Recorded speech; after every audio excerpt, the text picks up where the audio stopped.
Hadirin sidang Jumat yang berbahagia. Pertama dan yang utama sebagai khatib hari ini mengajak kita semua bersyukur kehadiran Allah SWT.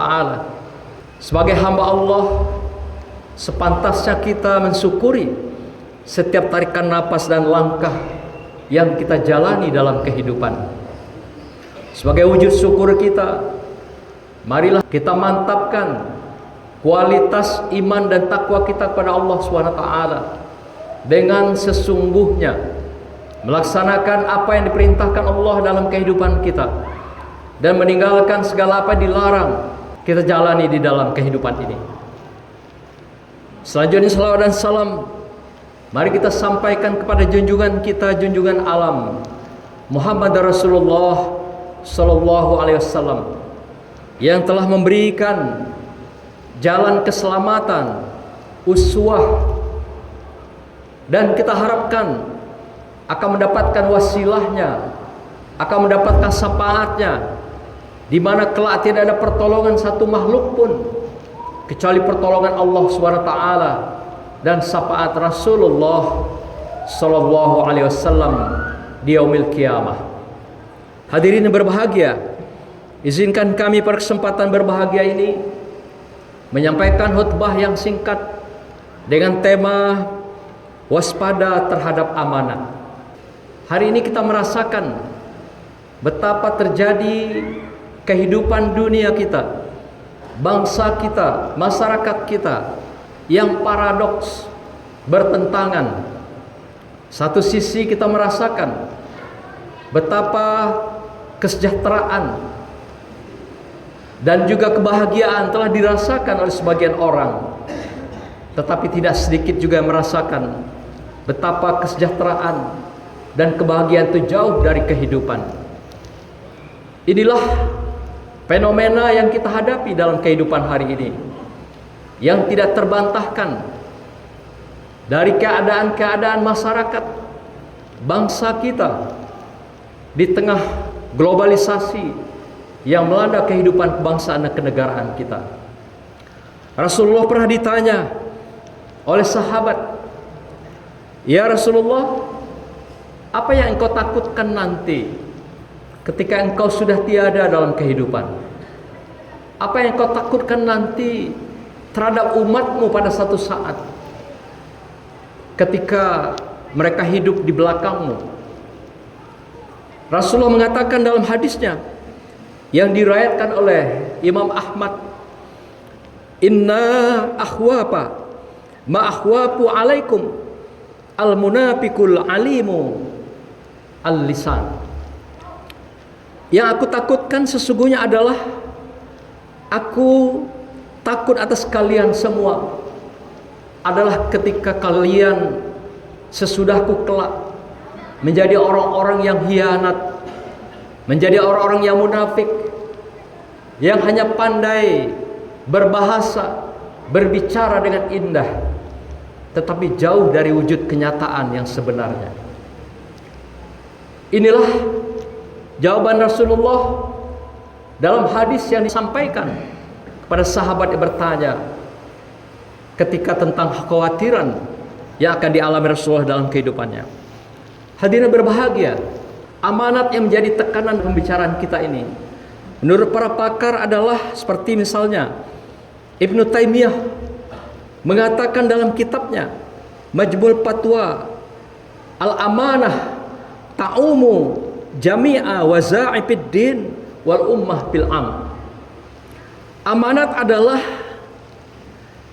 merupakan suatu kewajiban ketika engkau diberikan oleh orang atau sekelompok orang atau masyarakat kepadamu untuk merawat, mengelola manusia agar mendekatkan diri kepada Allah SWT dan mengelola, merawat manusia-manusia lainnya. Ibnu Taimiyah mengatakan bahwasanya amanah itu adalah sesuatu yang diberikan oleh orang-orang atas kelompok orang dan menjadi kewajiban atas seseorang yang menerima amanat itu untuk melakukan, merawat, mengelola agar orang-orang yang memberikan amanat itu dikelola dengan baik, dengan adil, seperti ayat kami bacakan tadi, agar mereka menjadi sejahtera, agar mereka menjadi tentram, agar mereka menjadi bahagia dunia dan akhirat. Dan wabil khusus dalam perspektif Islam, pemimpin adalah merawat, menjaga, mengantarkan umat untuk dekat kepada Tuhannya. Pakar yang kedua mengatakan, Imam Al-Mawardi dalam kitab Al-Ahkamul Sultaniyah, beliau mengatakan, al-amanatu bihasatid din wasiyasatid dunya bil khusus. Amanah adalah kewajiban kamu menjaga agama Allah dan juga mengatur segala urusan dunia untuk manusia secara adil, untuk dijadikan, untuk mewujudkan kesejahteraan dan kemaslahatan bagi manusia seluruhnya. Pandangan kedua pakar ini kita mengenal, walaupun perspektif hidup berbeda, tetapi inti daripada amanah adalah kewajiban seseorang yang diberikan oleh sekelompok orang terhadap seseorang yang menjadi pemimpin, agar mengelola, mengatur orang yang memberikan amanat tersebut, agar mereka diperlakukan secara adil, sejahtera, dan untuk kebahagiaannya. Inilah pandangan-pandangan dari pakar yang kita ketahui dalam beberapa kitab yang ditulis dan populer pada zamannya. Kenyataan inilah yang kita alami, yang kita rasakan, betapa amanah-amanah yang diberikan oleh masyarakat ini ada kalanya kita temukan, kita saksikan, dicederai, dihianati di dalam kehidupan masyarakat. Apakah pemimpin yang terkecil, yang sedang, sampai pemimpin yang terbesar, kita melihat adanya pencederaan-pencederaan ini. Ya, istilah Rasulullah adalah pengkhianatan. Dan mereka yang melakukan pengkhianatan ini, kata Rasulullah, adalah mereka yang munafik. Pintu kemunafikan adalah khianat. Ketika khianat, maka orang pasti akan berbohong, tidak jujur lagi. Ketika berkhianat, pastilah orang ingkar dengan janjinya. Maka menjadilah dia seorang yang berkhianat. Sebenarnya dia bukan saja mengkhianati orang lain, tetapi mengkhianati dirinya sendiri. Atau dengan kata lain, bukan saja dia menzalimi orang lain, tetapi juga dia menzalimi dirinya sendiri. Maka itu ayat kami bacakan tadi, surah An-Nisa sangat tegas menjelaskan pada kita semua bahwasanya amanat yang ditegakkan oleh orang yang kita berikan amanah. Dalam surah An-Nisa ayat 58 mengatakan bahwa amanat itu adalah wujudnya keadilan. Ketika seorang hianat, sudah pasti dia melakukan kezaliman, sudah pasti dia jauh dari keadilan. Inilah dikatakan Allah dalam An-Nisa ayat 58 ini. Maka itu dalam sebuah hadis Rasulullah mengingatkan kita semua, apa akibat ketika seseorang diberikan amanat melakukan pengkhianatan atau khianat di dalam amanah yang diberikan pada mereka. Rasulullah dalam sebuah hadis yang diuraikan oleh Imam Ahmad, Bukhari, dan Muslim, dikatakan bahwasanya akibat daripada orang khianat dengan amanah yang diberikan oleh kaumnya, masyarakat dan umatnya, akan dialami 3 hal, kata Rasulullah. Yang pertama adalah rudud doa, di mana doa-doa akan ditolak oleh Allah Subhanahu wa taala. Yang kedua, ketika seorang khianat akan berlaku, yaitu rufi'atil barakah. Allah angkat barokah, Allah ambil barokah dari kaum itu, dari masyarakat tersebut. Dan ketiga, dikatakan Rasulullah akan diberikan yaitu murka Allah ini, zulzilatil ard, yaitu di mana bumi akan bergoncang terhadap satu kaum, satu masyarakat sebagai akibat dari hianatnya orang yang diberikan amanat dalam kehidupan.